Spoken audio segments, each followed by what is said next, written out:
Alright, I don't normally make these type of videos, but I kind of felt like it considering Overwatch, no matter how much I gripe or the developers insist on being soulless bastards, has a special place in my heart.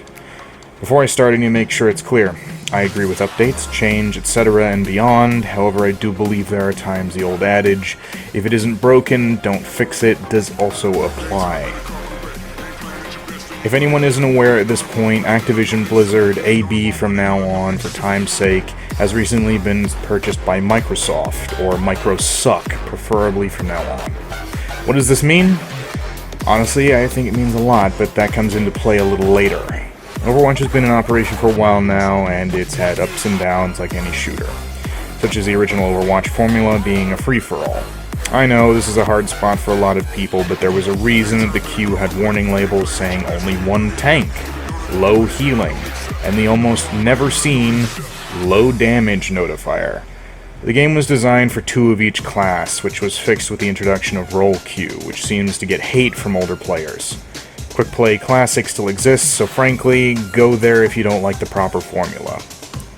Overwatch 2 started as a direct sequel with so little information leaked that it seemed to be a continuation, like an Overwatch Plus, if you will. Essentially what should have happened 2 years after launch, when the game showed itself to be viable, adding a campaign, a long-time ask from players, oddly enough, and new heroes, something almost everyone both looks forward to and cringes at the same time. It even was said that players who owned Overwatch Legendary Edition would get the new game at no charge, which was something of a red flag, but with the loot box market it seemed plausible at least. Then the alpha started. Not that anyone really knew it started, because this was a closed alpha only available to professionals and esports majors, essentially, a common balancing sin in Overwatch, even though a closed alpha itself isn't that unusual. Normally it's done by a professional team looking for bugs specifically, not balancing. Yes, that's right. I don't believe balancing a game for 100% of the player base using numbers generated by around 1.3% of the total player base. This leads to heroes having issues and becoming disused, while others suddenly become exactly the opposite. A good example would be the more recent changes to Soldier 76. Sometime around December of 2021, changing his fire variation to a 0-degree change while firing. Normally it would increase with each round going out, just like Ash. It appears this change was made because League professionals were using 76 for longer range combat mainly. However, in quick play and competitive, this made 76 an annoyingly common standard addition to the team, on top of him already being the plain vanilla starter hero, seeing a minimum of 1 in every match, overshadowing other heroes. I do realize a larger roster makes some heroes seem inaccessible, however there are ways to balance them to make each unique without Blizzard's standard, let's make one overpowered for a weekend approach. Once the alpha ended as quietly as it started, the beta began, and this is when it truly went to hell in a fiery handbasket. The Blizzard site promoted beta access very early, however access was secretly restricted to streamers and League professionals only, yet again, locking people out unless they had managed to sign up early enough in the program. Later on, keys to the beta were dangled in front of fans as a promotion for watching League streams. By the way, side tangent, how the hell did the player Hydron get on a League team? I've seen better 76 plays made by a dead cat. Not joking, you could throw a microphone cover on a keyboard and that would create better results than his stubby fingers and laggy brain. To say the least, the amount of keys given out at these streams was extremely small, so little that it barely impacted the participating numbers as far as I can tell. Then the fit hit the fan. Microsuck walked in, pissed everywhere, saying they own the place like an ornery, cancerous feline, coughing hairballs everywhere and scratching up the couch. Very soon, the announcement that Overwatch 2 was going to be an F2P. What does that mean? Free to play. Yeah, you know what that means. Overwatch originally was a $40 game, and I would say it's probably worth that after how much time I've put into it. However, there's something people don't realize that price tag did for the game. It cut down on bots in the game by miles. Smurfs? Not so much, but Humanity is full of filth anyway, so I would expect this. But making a game in F2P opens the floodgates. Have you ever played Team Fortress 2? Apex Legends? Halo Infinite? All of these games are plagued by bots, aim, or farming, and it dilutes the experience. Sure, Overwatch wasn't immune, but in the end, that one thing, the price tag, cut it down enough to matter. But what about the campaign, Bio? What about the campaign? Don't worry, that's next. Once the F2P status of Overwatch was stated, another announcement came out.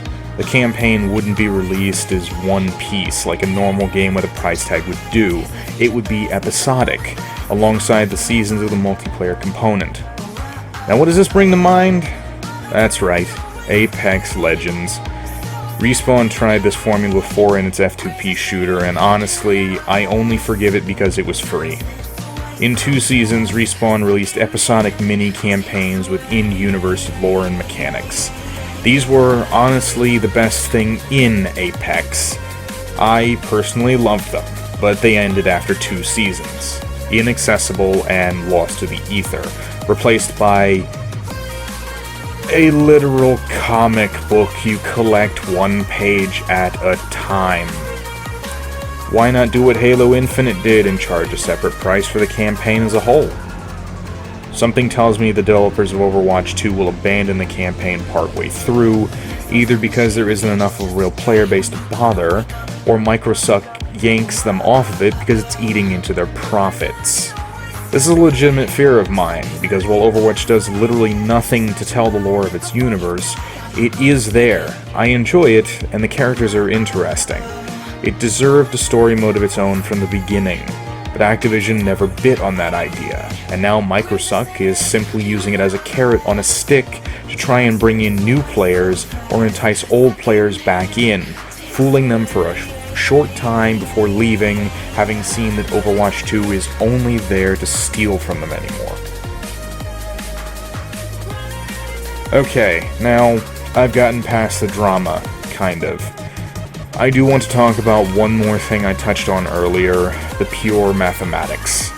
Overwatch has been 6v6 with an emphasis on team-based play and 2 of each class from the outset. Overwatch 2 removes a heavy.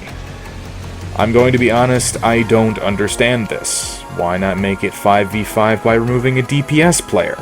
Anyone who plays so much as 5 matches will see that only about 5% of damage players know what the hell they're doing, and typically end up bringing a team down. Why are there so many damage heroes though? Blizzard added more damage heroes, in my opinion, because that's almost all people played before role queue was implemented. From personal experience, I can say that I've been the sole Orisa on a 6-person team, with 1 healer if I was lucky that particular day. There were just that many adrenaline junkies that simply wanted to left-click instead of thinking, so they chose damage classes while playing. That sounds harsh, but in the end I'm referring more to the squeakers in Call of Duty games. Yes, those. The ones you want to strangle through the modem but can't do so legally. The beta for Overwatch 2 became available pretty recently for literally the same base price as the first game, $40.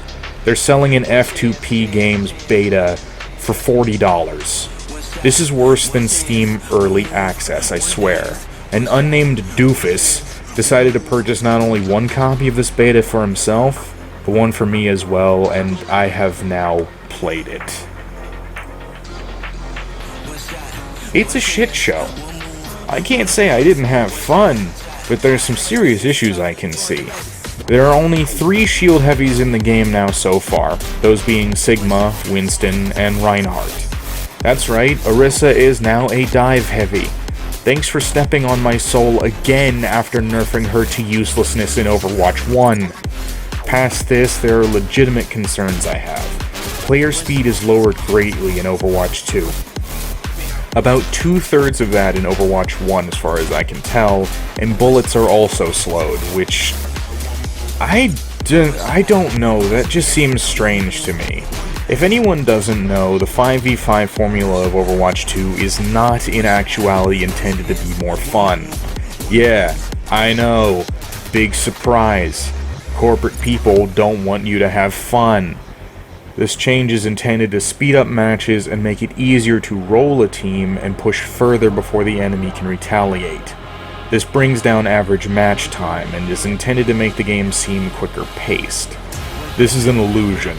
Not only do you only have one heavy, all shields are nerfed compared to the previous game, and it's actively easier to hit targets thanks to slower movement speed with slower bullets, which I can only think there is there to... I don't really know. I genuinely don't. This change makes no sense to me. The last thing is headshot modifiers. This is something that Blizzard has been playing with for a while. Normally a headshot in a shooter does... what? That depends. It can insta-kill a target, like if you're playing Wolfenstein. Or it typically does double damage, if not that. This is the latter of those two cases, thanks to heavies having so much health. It wouldn't be viable for a sniper to just poof them into the next life with one shot. Headshot multipliers have gone as high as 3.5 times in Overwatch 1 for certain heroes. Mainly Baptiste and Torbjorn so far, with those actively changing as I speak. And this is carried over to the beta of Overwatch 2. The entire game so far is designed so that you just shoot. You might as well take out the healers and tanks, make it Call of Poopy, because a healer has a 1 in 3 chance of being able to affect an encounter as the current balancing stands. That sounds harsh, I know, but a single misstep, and I'm talking something so little as using too much healing juice as Moira in a previous encounter, and now, oops, you don't have enough to help and you're on cooldown for your orb, is punished with a team roll. This doesn't happen every time, but it does legitimately seem like, for some reason, instead of creating a cerebral and strategic team-based shooter, Overwatch 2 is trying to be Call of Crap Blork Ops 4. Yes, I am disrespecting Call of Duty. Not sorry. I've played Black Ops 4 though, enough to say it's crap legitimately, so give me that one at least. Also, I did try to give the Modern Warfare remake a try, but I use Windows 7, so even though I paid for the game, oops, Activision said F you and won't let me play it. I did want to give Call of Duty another chance, but that's a story for another time. In conclusion, expect Overwatch 2 to be a shit show. I wish I could say something more positive, I really do, but with how all of this has been handled, AB now being owned by Microsuck, and the balancing choices, including the first new hero being aimbot fodder and a literal copy-paste of Soldier 76 with a few minor differences, I can't say I have high hopes anymore. This will inevitably be a bad game, and I hope for everything even remotely sane that AB and Microsuck just wisen up and rebalance the 5v5 so that it's one DPS player instead of one tank. The DPS players are the problem children. Why they're punishing the tank mains, I do not know. Also, that isn't to say there aren't good DPS players out there, but tell me to my face you haven't been in any number of matches with that one person that can't play and won't switch to a hero that they can actually play.